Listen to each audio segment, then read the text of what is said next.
오늘은 에스겔 12장 마지막 말씀을 나누도록 할게요. 1절 말씀을 제가 읽고 나누기 시작합니다. 또 여호와의 말씀이 내게 임하여 이르시되 인자여 내가 반역하는 족속 중에 거주하는도다. 그들은 볼 눈이 있어도 보지 아니하고 들을 귀가 있어도 듣지 아니하나니 그들은 반역하는 족속이라. 야고보서 1장 내 사랑하는 형제들아 너희가 알지니 사람마다 듣기는 속히하고 말하기는 더디하며 성내기도 더디하라. 사람이 성내는 것이 하나님의 의를 이루지 못함이라. 그러므로 모든 더러운 것과 넘치는 악을 내버리고 너희 영혼을 능히 구원할 바 마음에 심어진 말씀을 온유함으로 받으라. 너희는 말씀을 행하는 자가 되고 듣기만 하여 자신을 속이는 자가 되지 말라. 아멘. 말씀에 대한 태도를 훈련하라. 어제는 구약의 말씀을 나누었죠. 오늘은 신약에 있는 말씀을 한번 나눠봅니다. 고일의 솔로몬이 말하는 잠언의 말씀을 통해서 하나님 말씀에 대한 태도를 묵상을 했죠. 솔로몬은 잠언 22장에서 말씀을 대하는 네 가지 태도를 우리에게 이야기했죠. 귀를 기울여 경청이다. 지식의 마음을 두고 묵상이다. 내 속에 도전하며 실천의 단계, 내 입술 위에 함께 있게 하라. 나눔의 단계.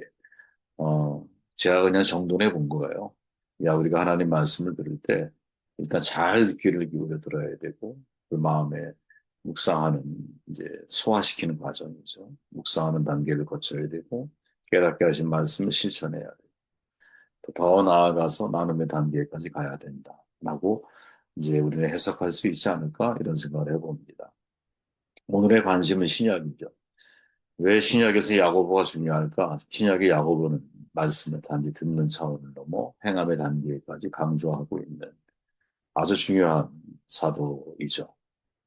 야고보가 말하는 말씀 속에서 과연 우리는 말씀에 대한 태도를 어떻게 가져가야 할까? 저는 세 가지로 정동할 수 있다고 보는데 야고보가 말하되 내 사랑하는 형제들아 너희가 알지는 사람으로 듣기는 속히 해라. 첫째 우리가 말씀을 대할 때 태도가 어때야 되느냐? 하나님 말씀을 듣는 속도가 빨라야 된다는 거죠. 듣기는 속히 하고 듣기는 속히 하고 이때 이 속히 듣는다라는 말을 우리가 잘 해석을 해야 한다고 봐요. 그죠? 이거는 뭐 어떻게 내가 빨리 듣지? 빨리 듣지? 속히 듣지? 이걸 어떻게 우리가 이해를 해야 할까? 저는 이 속히 듣는다라는 말을 한마디로 정리하면, 즉시라고 하는 원래 헬라어 탁스스라고 하는 단어이거든요. 민첩하게 들어라 이런 말이거든요. 민첩하게 듣는다는 말이 뭘까? 지체함이 없어야 한다라는 거죠. 쉽게 말하면. 이런 말씀을 듣고 이거를 차이 빌 내일로 미루거나 다음에 하거나 이러지 말아라는 거죠. 여러분, 아브라함이 룻에게 말했을 때 사람들이 그 말을 들었죠. 근데 농담으로 여기잖아요. 농담으로 여기는 그들의 마음의 태도, 차일피일 미루는 거죠. 지금 내가 즐겁게 인생을 살아가는 거. 여기에 하나님의 심판의 메시지가 귀에 들어오지 않는 거죠. 종말을 우리가 말할 때 여러분, 나에게 종말이 올 거라고 생각하며 긴장하며 살아가는 사람이 몇 명이나 있겠어요. 우리는 언제 죽을지 모르거든요. 근데 이상하게 하나님 안에서 바르게 사명 따라 인생을 살아가는 삶에 대해서는 차일피일 미뤄. 사명은 다음으로 미뤄. 이유가 뭘까? 긴장감이 없는 거죠. 실감이 안 나는 거예요. 근데 되게 신기한 건 뭐냐면 성경에서 하나님이 이렇게 사용하시고 부르셨던 사람들에게 특징이 하나 있는데 그들은 즉시 버려두고 예수님을 따랐더라는 거죠. 이게 제자의 첫 번째 반응 아니에요? 나를 따르라 말씀했더니 즉시 배를 버려두고 혹은 배와 집을 버려두고 이렇게 표현하죠. 그때 이 즉시가 바로 속히라고 하는 의미를 가지고 있는 거죠. 하나님이 아브라함에게 야 이삭을 바쳐 모리아산에 데려가 이렇게 말했을 때 성경의 22장 2절에 창세기 내 사랑하는 독자 이삭을 데리고 모리아 땅으로 가서 이렇게 말씀하잖아요. 근데 그 다음 절에 뭐라고 나오냐면 아침 일찍이 일어나 이삭을 데리고 하나님께서 그에게 지시한 곳으로 가죠. 이게 아브라함의 특징이에요. 다시 말하면 속히 듣는다라고 하는 것은 쉽게 말하면 내가 결단을 한 거죠, 이미. 하나님이 나에게 무엇을 말씀하시든 순종적 경청이라 그러잖아요. 그냥 만들어 본 말이에요. 순종적 경청. 내가 듣긴 듣는데 내 마음에 순종하려고 하는 마음을 가지고 듣는 것과 거부적 경청, 순종을 안 하려고 하는 마음을 가지고 듣는 것은 완전히 다른 거죠, 태도가. 예를 들어 제가 대화를 나눠요, 사람들과. 동역자분들과 대화를 나눠요. 그럼 대화를 나눌 때, 아, 내가 저분이 말하는 거 정말 잘 듣고, 내가 그걸 행동으로 옮겨야겠구나, 실천해야겠구나, 라고 마음을 먹고 듣는 것하고, 저 사람이 뭘 말해도 난 행동으로 옮기지 않을 거야. 너는 말해. 뭐 쉽게 말하면 너는 떠들어. 나는 내 마음대로 할 거야. 이런 마음을 가지고 듣는 것하고 완전히 다르죠. 속히, 듣기를 속히 하라. 속히 듣는 것, 속히 듣는다라고 하는 말. 빨리빨리, 어떻게 빨리빨리 들어요? 상대의 말하는 리듬에 따라 내가 들어야 되는 거지. 그죠? 그러니까 이 말의 본질적인 중요한 의미 가운데 하나가 뭐냐. 어떤 말을 들을 때, 특히 하나님 말씀을 들을 때는 순종적 경청의 자세를 가지고 그 말씀을 들어야 돼. 만약에 내 안에 순종적 경청의 자세가 아니라 상대방 말에 오류를 내가 찾으려고 하고 비판할 말을 찾으려고 하고 상대가 말할 때 나는 상대에게 반격을 가할 생각을 가지고 내가 만약에 듣는다면 여러분 그 대화는 아무런 쓸모가 없는 거죠. 저도 살아보니까 대화를 나누다 보면 아, 상대가 정말 순종할 마음을 가지고 경청을 하고 있는지 제가 그런 걸 물어볼 때가 많아요. 짓궂지만 정말 제가 말하는 거를 당신이 받아들이고 수용하기를 원합니다. 그러지 않으면 제가 아무리 얘기해봐야 그 얘기는 상대에게 실효성이 없잖아요. 그죠? 그러니까 내가 순종적 경청의 자세가 되어 있는다. 이게 야고보가 던지는 중요한 질문 가운데 하나라는 거죠. 자, 21절에 보니까 그러므로 모든 더러운 것과 넘치는 악을 내버리고 너희 영혼을 능히 구원할까 마음에 심어진 말씀. 말씀을 마음에 심어야 한다라는 거죠. 야, 이게 진짜 쉽지가 않은 것 같아요. 그죠? 우리가 정말 예수님이 씨 뿌리는 자의 비유를 통해서 좋은 땅에 대한 말씀을 하셨지만 내가 말씀에 대한 수용 능력이 정말로 있느냐. 그 수용 능력이 바로 앞에 말했던 순종적 경청의 자세이겠죠.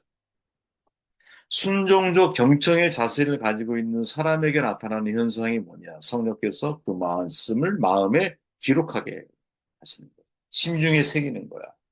마치 모세에게 돌판을 가져와서 십계명을 새기셨던 것처럼 우리의 마음의 이 심판에, 이 마음의 심상에 하나님의 말씀이 새겨져야 한다는 거예요. 통기처 장로님이 하신 말 가운데서 이런 말이 있잖아요. 말씀은 당신의 지식으로 머리에 기억되는 것이 아니라 성령에 의해서 마음에 기록되어야 합니다. 아멘. 이 말이 여러분 무슨 말인지 이해가 충분히 되시죠? 이상하게 말씀이 머리, 지식으로 남아있으면 여러분, 그 나에게 아무런 힘이 안 돼요. 내 삶을 움직이지 않아.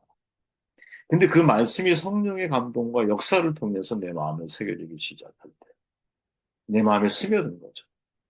이 우리나라 표현 가운데 이게 참 멋진 표현이잖아요. 내가 물들어간다. 이런 표현도 참 멋있고. 스며들어간다. 스며들어간다. 내 삶에, 말씀이.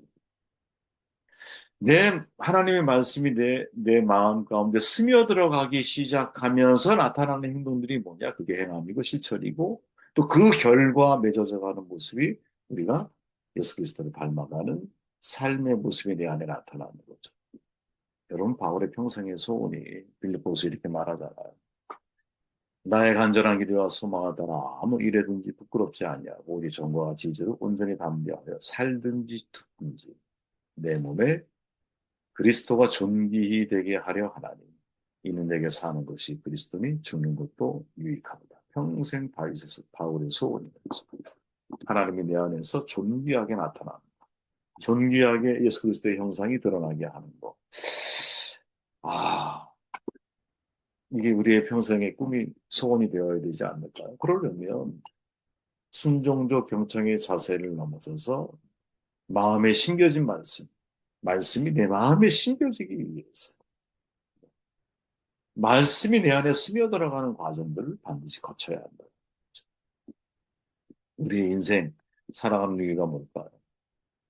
또 우리의 일상 가운데서 하나님 말씀을 깊이 내가 묵상하며 그 말씀을 말씀으로 세상을 바라보고 그리고 그 말씀이 내 삶이 되게 하기 위해서 노력해야 할 중요한 이유가 뭘까? 그거는 정말 이 말씀이 내 안에 스며들어서 내가 말씀에 물들어가야 되는 거지. 저와 여러분들이 말씀에 물들어가는 인생이 되었으면 좋겠어요. 그러나 저분과 대화를 나누다 보면 그냥 평범한 얘기 같은데 사실은 온통 하나님의 말씀으로 대화가 가능해지는 아, 저도 그런 자리에 참 가기를 희망한다. 여러분도 그런 사람이 되었으면 좋겠어요. 21절 후반부에 이렇게 말하죠. 마음에 심어진 말씀을 온유함으로 받으라. 온유함으로 받으라. 행함의 기준이 되라는 거죠. 왜? 온유함이란 말 자체가 길들여진 거잖아. 나의 행동, 나의 행함, 나의 실천이 말씀으로 길들여져야 한다는 거죠. 마치 이런 거예요. 말씀하옵소서 주의 종이 듣겠나이다. 하나님 무슨 말씀이든지 하세요. 그럼 제가 그 말씀을 순종하고 있습니다. 이게 진짜 좋은 방식이고 이게 진짜 신약에서 야고보가 어, 그토록 그리스도인들에게 강조했던 중요한 메시지 가운데 하나라는 거죠. 새로운 게 아니에요, 여러분. 새로운 게 아닌데 중요한 원리가 있죠. 야고보가 내리는 결론은 말씀을 온유함으로 받으라. 이 결론이잖아요. 온유함으로 받는다라는 것이 뭘까? 정리해 보면 하나님 말씀이 내 마음에 심겨져서 머리가 아니라 마음에 심겨져서 내 삶의 행동 기준이 말씀이 되는 거예요.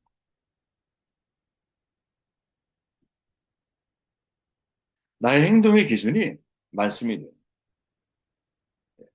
이게 내 삶의 원칙이 되는 거예요. 쉽지 않겠죠. 하지만 불가능한 일은 아니죠. 우리가 무엇을 행동을 할 때 항상 내 안에서 말씀을 생각나게 하시는 성령에 의해서 하나님이 나에게 말씀을 떠올리게 하셨다면, 생각나게 하셨다면 내 감정과 나의 판단과 나의 결정과 이 모든 것들을 내리기 전에 힘들지만 내가 말씀을 순종해야 돼. 이 말씀을 따라가야겠다. 이 말씀이 나의 행동의 기준이 되어야 돼. 이렇게 말씀이 내 삶의 행동의 기준이 될 때, 그럴 때 진짜 우리의 삶을 통해서 그리스도가 하나님께서 나타나는 삶이 경험되어지는 것 아니겠느냐. 우리의 마음은 여러분 불편한 사람 불편하게 대할 수밖에 없어요. 싫은 소리 하게 되고 불편하게 돼요. 근데 그럴 때마다 이것이 과연 하나님 앞에 하나님이라면 내가 어떻게 행동하길 원하실까? 그리고 하나님이 나에게 생활하신 말씀을 따라 내 행동을 절제할 수 있겠느냐. 네. 저 사람을 내가 막 정말 속된 말로 사장시키고 싶어. 욕하고 싶어. 비판하고 싶어. 잘못을 들춰내고 싶어. 수많은 여러분 관계 속에서의 문제들이 발생할 수 있잖아. 그럴 때도 내가 나의 행동의 기준을 나의 감정이나 나의 판단이 아니라 아, 원수를 사랑. 왼손이 하는 일 오른손이 모르고. 이런 마음을 가지고 우리가 사람들을 대할 수 있거든요. 너그러운 마음을 가져. 너의 마음을 넓혀라. 이런 마음을 가지고 내가 사람들을 대할 수 있겠느냐.